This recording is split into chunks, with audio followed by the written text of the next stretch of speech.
বলুন। 1 plate chicken 65 আর একটা cold drinks নিয়ে আসুন। আচ্ছা ম্যাম। এটা কি হচ্ছে প্রিয়া? বাড়িতে তোমার ভাইয়ের বিয়ে আর আমরা রেস্টুরেন্টে খাবো? লোকে দেখলে কি ভাবে বলো তো? কি ভাববে? গার্লফ্রেন্ড বয়ফ্রেন্ড ভাবুক। আর কিছুদিন বাদ দিয়েই তো আমি তোমাকে বিয়ে করব। এটা তুমি কি বলছো প্রিয়া? হ্যাঁ, আমি ঠিকই বলছি। আমি তোমাকে অনেক ভালোবাসি। আমি সবসময় শুধু তোমার কথাই ভাবি।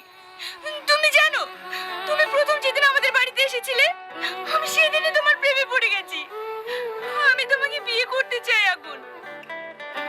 দেখো প্রিয়া, এটা কোনোদিনই সম্ভব না। তুমি আমার বন্ধুর বোন, তোমাকে আমি কি করে ভালোবাসতে পারি? দেখো, আমি তোমার বন্ধুর বোন, বন্ধুর বউ তো না। তুমি যাই বলো না কেন, আমি বন্ধুর সাথে বেইমানি করতে পারবো না। তুমি চুরি করেছো নাকি আমাকে ছেড়ে পালিয়ে যাচ্ছো? আমরা বিয়ে করে সুখে সংসার করব, এতে বেইমানের কি আছে? বেইমানি আছে প্রিয়া, তুমি বুঝবা না। ঠিক আছে, আমিও কথা দিচ্ছি, তোমাকে ছেড়ে আমি অন্য কাউকে বিয়ে করব না।